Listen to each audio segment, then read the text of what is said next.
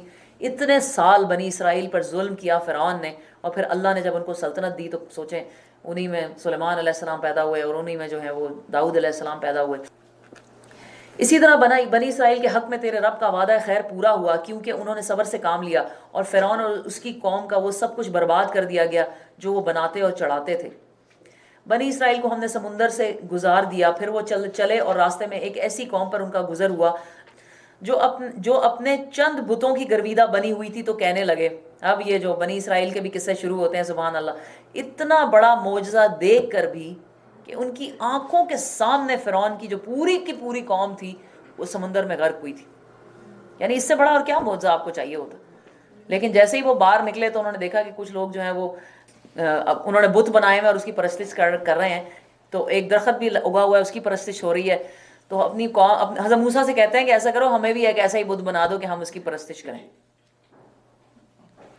انسانوں کو نا ایک بڑی عجیب, اور اسپیشلی جو غلام قومیں ہوتی ہیں ان کو بڑی ایک پیتھیٹک سٹیٹ میں رہتی ہیں. ایک بڑی انفارچونیٹ سٹیٹ ان کی یہ ہوتی ہے کہ کسی قوم کی غلامی میں رہنے کی وجہ سے نا ان کی اندر کی جو آزادی ہوتی ہے نا, جو روح ہوتی ہے, وہ مر جاتی ہے, وہ مسخ ہو جاتی ہے. وہ دوسرے جس کے وہ غلام ہوتے ہیں نا اس کے انفلوئنس میں آ جاتی. یہ اتنے عرصے کیونکہ مصریوں کی غلامی میں رہے تھے اور مصر تھے بت پرست, ان کے دلوں میں بھی بت پرستی جو تھی وہ جم گئی تھی. اب وہ کتنی ان کے سامنے معجزے اللہ کے دکھاتے تھے, لیکن وہ پھر نکل کے, اللہ تعالیٰ قرآن میں ہی کہتے ہیں کہ ان کے دلوں میں بچڑا جو ہے وہ گھول کے پلا دیا گیا, وہ نکلتا ہی نہیں. اسی طرح ہمارا بھی یہ حال ہے کہ ہمیں بھی اگر کہیں نا کہ جناب اسلام تو بڑا سیدھا سچا صاف مذہب ہے اور اس کے اندر کوئی دھاگے باندھنا اور اس کے اندر کوئی یہ درختوں کو یعنی اس کے گرد کپڑے باندھنا اور قبروں کے طواف کرنا اور یہ چیزیں نہیں ہیں, تو لوگ بڑے حیران ہوتے ہیں, بڑے حیران ہوتے ہیں. ہمارے اندر بھی وہ جیسے علامہ اقبال کہتے ہیں نا, بیاں میں نقطہ توحید آ تو سکتا ہے, تیرے دماغ میں بت خانہ ہو تو کیا کہیے. یعنی توحید ہم کیسے سمجھائیں. اب یہ کتنا قصہ مشہور ہے یہ واقعہ کہ ایک آدمی حج پہ گیا اور وہاں جا کے بیمار ہوا, اور یہ سچا قصہ ہے, اور وہ کہتا ہے کہ جی فلانی جگہ جا کے دربار پہ میرے لیے ذرا دعا کرا دیں. جیسے میں ہمیشہ ہی کہتی ہوتی ہوں کہ عربوں میں نا لاکھ برائیاں صحیح, لیکن ان میں ایک خوبی یہ ہے کہ انہوں نے اللہ کے گھر کو شرک سے پاک رکھا ہوا ہے اور بدعت سے پاک رکھا ہوا ہے. جو بھی وہ کر رہے ہیں, وہ لوگوں کو بڑا ہی برا لگتا ہے کہ وہ جو انہوں نے کلاک ٹاور بنا دیا اور یہ کر دیا اور فلانی جگہ گرا دیا, ان کے اپنے ایشوز ہیں, اپنے مسائل ہیں. ہمیں کبھی دوسروں کے ایشوز میں بھی جا کے دیکھنا چاہیے. ہر سال ہر کوئی حج پہ تو جانا چاہتا ہے, لیکن ہم چاہتے نہیں کہ وہاں ایکسپینشن ہو. چاہتے ہیں کہ وہ بس اسی طرح کہ یعنی جیسے علامہ اقبال کی خواہش تھی کہ میں ناخوش و بیزار ہوں مرمر کی سلوں سے, یہ بھی ایک زندگی کی خواہش, میں ناخوش و بیزار ہوں مرمر کی سلوں سے, میرے لیے مٹی کا حرم اور بنا دو. یعنی انہیں وہی مٹی کا حرم ہی پسند تھا جیسے رسول اللہ صلی اللہ علیہ وسلم کے زمانے میں ہوتا تھا. لیکن ایسے ہو نہیں سکتا نا. اگر وہی والا حرم آپ کو آج لا کے دینا کہ اسی میں جا کے حج کرو, تو دیکھیں کون حج کرتا ہے. انہوں نے زمین کے نیچے جو ہیں وہ اے سی لگائے ہوئے ہیں, ٹھنڈے پتھر لا کے لگائے ہیں, وہاں پہ انہوں نے ہر وقت آپ پہ پھوار ڈالنے والے فینس لگائے ہوئے ہیں, اور آپ کے نخرے ہی نہیں ختم ہوتے. جی کلاک ٹاور بن گیا تو فلاں بن گیا تو یہ بن گیا. کبھی شکر کرنا بھی سیکھ لیں, کبھی شکر کرنا بھی سیکھ لیں.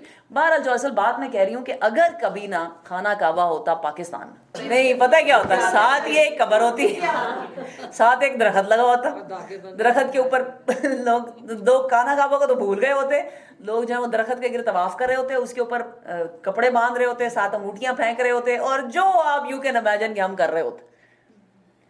تو یہی وہ قوم موسیٰ کا حال تھا, قوم موسیٰ کا حال تھا کہ وہ وہاں سے نکلے نہیں, اور کہتے ہیں کیا, بنی اسرائیل کو ہم نے سمندر سے گزار دیا, پھر وہ چلے اور راستے میں ایک ایسی قوم پر ان کا گزر ہوا جو اپنے چند بتوں کی گرویدہ بنی ہوئی تھی. کہنے لگے اے موسیٰ ہمارے لیے بھی کوئی ایسا ہی معبود بنا دو جیسے ان لوگوں کے معبود ہیں. موسیٰ نے کہا تم لوگ بڑی آپ سوچا تھا موسیٰ کی اس وقت حالت کیا ہوئی ہوگی. اسے کہتے ہیں نا وہ نہیں ہے موجی نہیں ہے وہ یہ والا سر پہ ہاتھ مارنے والا. موسیٰ نے کہا تم لوگ بڑی نادانی کی باتیں کرتے ہو, یہ لوگ جس طریقے کی پیروی کر رہے ہیں وہ تو برباد ہونے والا ہے, اور جو عمل وہ کر رہے ہیں وہ سراسر باطل ہے. پھر موسیٰ علیہ السلام نے کہا کیا میں اللہ کے سوا کوئی اور معبود تمہارے لیے تلاش کروں, حالانکہ وہ اللہ ہی ہے جس نے تمہیں دنیا بھر کی قوموں پر فضیلت بخشی ہے. اور اللہ فرماتا ہے وہ وقت یاد کرو جب ہم نے فرعون والوں سے تمہیں نجات دی تھی, ان کا حال یہ تھا کہ تمہیں سخت عذاب میں مبتلا رکھتے تھے, تمہارے بیٹوں کو قتل کرتے تھے اور تمہاری عورتوں کو زندہ رہنے دیتے تھے, اور اس میں تمہارے رب کی طرف سے تمہاری بڑی آزمائش تھی. ہم نے موسیٰ کو 30 شب و روز کے لیے کوہ سینا پر طلب کیا اور بعد میں 10 دن کا اس میں اور اضافہ کر دیا. اس طرح اس کے رب کی مقرر کردہ مدت پورے 40 دن ہو گئی. موسیٰ نے چلتے ہوئے اپنے بھائی ہارون سے کہا تھا میرے پیچھے تو میری قوم میں میری جانشینی کرنا اور ٹھیک کام کرتے رہنا اور بگاڑ پیدا کرنے والوں کے طریقے پر نہ چلنا. جب وہ ہمارے مقرر کیے ہوئے وقت پر پہنچ گیا اور اس نے رب سے کلام کیا تو اس نے التجا کی اے رب مجھے یارہ نظر دے کہ میں تجھے دیکھ سکوں. قال ربی ارنی انظر الیک. اللہ کو دیکھنے کا شوق, سبحان اللہ, اللہ کو دیکھنے کا اتنا شوق تھا کہ انہوں نے کہا اتنی اوپر تو پہنچ گیا ہوں اور بات بھی ہو رہی ہے اور سن بھی رہا ہوں, تو اگر دیکھ بھی لوں تو کیا ہے. سبحان اللہ. آپ سوچیں کہ اللہ کو دیکھنا اس دنیا اور آسمان اور کائنات ما فیہا جو کچھ ہے وما فیہا اس میں جو کچھ ہے اس سے کہیں کہیں بڑھ کر سب سے بڑی نعمت جو جنت والوں کو دی جائے گی وہ یہی ہوگی کہ وہ اللہ کا دیدار کر سکیں.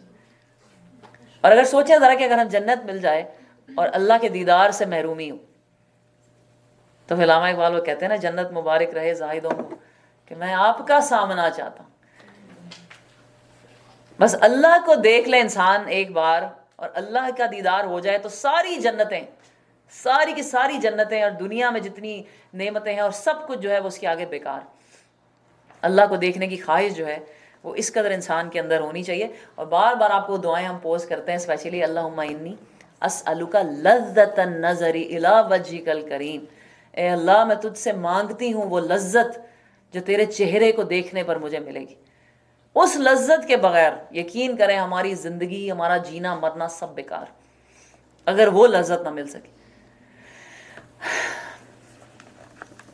فرمایا تو مجھے نہیں دیکھ سکتا, ہاں ذرا سامنے کی پہاڑ کی طرف تو دیکھ, اگر وہ اپنی جگہ قائم رہ جائے تو البتہ تو مجھے دیکھ سکے گا. چنانچہ اس کے رب نے جب پہاڑ پر تجلی کی تو اسے ریزہ ریزہ کر دیا اور موسیٰ غش کھا کر گر پڑا. جب ہوش آیا تو بولا پاک ہے تیری ذات, میں تیرے حضور توبہ کرتا ہوں اور سب سے پہلے ایمان لانے والا ہوں. اس کے بارے میں وہ جو مولانا تقی عثمانی کی وہ پوری ایک حمد ہے جس میں وہ یہ کہتے ہیں نا کہ بسا لینا کسی کو دل میں دل ہی کا کلیجہ ہے, بسا لینا کسی کو دل میں دل ہی کا کلیجہ ہے, پہاڑوں کو تو بس آتا ہے جل کر دور ہو جانا. اتنا ڈیپ شعر ہے نا یہ, بہت ہی اچھی پڑھی ہوئی ہے, بہت ہی خوبصورت انہوں نے پڑھی ہوئی ہے. اللہ تعالیٰ ان کو بھی کروٹ کروٹ جنت نصیب کرے, انہیں بہت اونچے درجات عطا کرے جنت میں. فرمایا اے موسیٰ میں نے تمام لوگوں پر ترجیح دے کر تجھے منتخب کیا ہے. واہ سبحان اللہ. قال یا موسیٰ انی اصطفیتک علی الناس برسالتی, میں نے اپنی رسالت کے لیے تمام لوگوں پر تجھے چن لیا ہے, اور میں نے تجھے چن لیا ہے کس بات کے لیے, اور مجھ سے ہم کلام ہو, بس جو کچھ میں تجھے دوں اسے لے جا اور شکر بجا لا. اس کے بعد ہم نے موسیٰ کو ہر شعبہ زندگی کے متعلق نصیحت اور ہر پہلو کے متعلق واضح ہدایت تختیوں پر لکھ کر دے دی. اس نے کہا ان ہدایات کو مضبوط ہاتھوں سے سنبھال, اللہ تعالیٰ نے کہا, اور اپنی قوم کو حکم دے کہ ان کے بہتر مفہوم کی پیروی کریں. عنقریب میں تمہیں فاسقوں کے گھر دکھا دوں گا, میں اپنی نشانیوں سے ان لوگوں کی نگاہیں پھیر دوں گا جو بغیر کسی حق کے زمین میں بڑے بنتے ہیں. وہ خواہ کوئی نشانی دیکھ لیں کبھی اس پر ایمان نہ لائیں گے. اگر سیدھا راستہ ان کے سامنے آئے تو اسے اختیار نہ کریں گے, اور اگر ٹیڑھا راستہ نظر آئے تو چل پڑیں گے اس پر, اس لیے کہ انہوں نے ہماری نشانیوں کو جھٹلایا اور ان سے بے پرواہی کرتے رہے. ہماری نشانیوں کو جس کسی نے جھٹلایا اور آخرت کی پیشی کا انکار کیا تو اس کے سارے اعمال ضائع ہو گئے. کیا لوگ اس کے سوا کچھ اور جزا پا سکتے ہیں کہ جیسا کریں وہ ویسا ہی بھریں؟ هل یجزون الا ما كانوا يعملون, جو کرو گے جو جیسا کرے گا وہ ویسا ہی بھرے گا. موسیٰ کے پیچھے اس کی قوم کے لوگوں نے اپنے زیوروں سے ایک بچڑے کا پتلا بنا لیا. انہوں نے کہا اچھا نہ آپ نہیں بنا کے دیتے تو چلو ہم پھر خود ہی بنا لیتے. ایک بچڑے کا پتلا بنا لیا جس میں سے بیل کی سی آواز نکلتی تھی. کیا انہیں نظر نہ آتا تھا کہ وہ نہ ان سے بولتا تھا نہ کسی معاملے میں ان کی رہنمائی کرتا تھا, مگر پھر بھی انہوں نے اسے معبود بنا لیا اور وہ سخت ظالم تھے. پھر جب ان کی فریب خوردگی کا طلسم ٹوٹ گیا اور انہوں نے دیکھ لیا کہ در حقیقت وہ گمراہ ہو گئے تو کہنے لگے اے ہمارے رب, اگر ہمارے رب نے ہم پر رحم نہ فرمایا اور ہم سے درگزر نہ کیا تو ہم برباد ہو جائیں گے. اچھا یہ جو بچڑا انہوں نے سونے سے بنایا تھا, کہتے ہیں کہ وہ سامری ان کے ایک ساتھ تھا جو سو کالڈ اسلام لا کر تو جو ان کے حضرت موسیٰ علیہ السلام کے ساتھ وہاں سے نکل گیا تھا, اور وہاں پر وہ جادوگر بھی تھا, اس کو تھوڑا بہت جادو بھی آتا تھا, تو اس نے ساروں کا زیور اکٹھا کر کے تو ایک بچڑا اس کو پگھلا کے تو ایک بچڑے کی شکل کا جو ہے وہ ایک بت بنا دیا تھا. اور کہتے ہیں کہ اس کے اندر سے کوئی آواز ایسے آتی تھی جیسے سیٹی والی آواز تھی, اور وہی لوگ سن کے جو اتنے مسحور ہو گئے اور اتنے ٹن ہو گئے اور اتنے انہیں امپریس ہو گئے کہ انہوں نے کہا ہاں ہاں ہاں یہی ضرور ہمارا معبود ہمارا خدا ہے. انسان کو نا، اور ہم بھی بڑی دفعہ بڑی جلدی جو ہے چھوٹی چھوٹی چیزوں سے اتنے امپریس ہو جاتے ہیں. لوگوں کی ذرا سا کسی کا انفلوئنس نہیں ہوتا، کسی کی کوئی ذرا سے کسی کے اندر کوئی چیز ایسی نہیں دیکھی کہ وہ کوئی بڑا بن گیا، یا ہمارے جتنے یہ سب کی سب جو ہوتی ہے نا، یہ جہالت ہوتی ہے، علم کی کمی ہوتی ہے. کسی نے کوئی ذرا سی کرامت نہیں دکھائی. اب جیسے کہ کل بھی میں اس کی بات کر رہی تھی نا، وہ امیز کہ آپ لوگوں کو پتہ نہیں ہے، وہ اتنی مشہور ویڈیو ہے کہ ایک کچھوے کو باقاعدہ انہوں نے اس کو وہ پیر پیغمبر سمجھتے ہیں، آپ نے دیکھی ہوئی، کہ کہتے ہیں کہ اس کی جو اس کا شیل ہے نا، جو اس کے اوپر اللہ رسول کا نام لکھا ہوا ہے، اور وہ ایسے کر کے پتہ نہیں عجیب سی، جیسے نہیں لوگ کہتے ہیں کہ جی آسمان پہ نام لکھا ہوا تھا تو فلانی جگہ نام لکھا ہوا تھا، یہ تربوز کے اندر ہے یا بھیڑ کے اوپر ہے یا فلانی جگہ، تو وہ کچھوے کے اوپر لکھا ہوا ہے نام. تو جی کچھوے سے اتنے لوگ امپریس ہو رہے ہیں اور اس کو پیر سمجھ رہے ہیں اور اس سے دعائیں منگوا رہے ہیں، اور وہ جس گندے تالاب میں رہتا ہے اسی میں اپنے سارے کام کرتا ہے، اس میں سے پانی اپنے بچوں کو پلا رہے ہیں اور خود پی رہے ہیں. اچھا وہ جو اس کا گارڈین تھا، کیئر ٹیکر تھا نا، جو سارا اس کا یعنی بینیفیشری ہے، اینڈ میں جا کے اقرار الحسن کا یہ ہے، تو انہوں نے جا کے کہا کہ ذرا آپ یہ پانی پی کے دکھائیں پلیز، جو آپ اپنے سامنے چھوٹے چھوٹے بچوں کو پلا رہے ہیں. تو بندے نے نہیں پیا.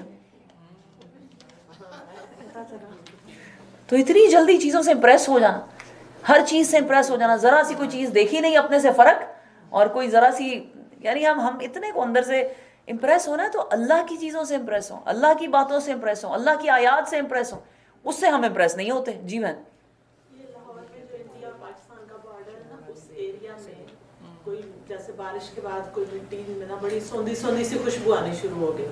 لوگ لاہور کے ادھر ادھر سے دور دور سے، لاہور سے باہر سے بھی سننے میں آیا کہ لوگ، اور وہ مٹی کلووں کے حساب سے بکنا شروع ہوا. اس میں بہت خوشبو اور یہ ملو اور صاف. کسی کاسمیٹکس کمپنی نے اپنی کیمیکل سارا اسٹارٹ کیا تھا، اس وجہ سے جب پوری مٹی نارمل ہے، یہ کیوں اتنی خوشبودار ہے. میں بھی کہنے لگی تھی ہم بھی یہاں پہ کوئی مٹی میں خوشبو ڈال کے بیچنا شروع کر دیں. سبحان اللہ. تو اس لیے اتنی جلدی کسی چیز سے امپریس نہیں ہونا چاہیے.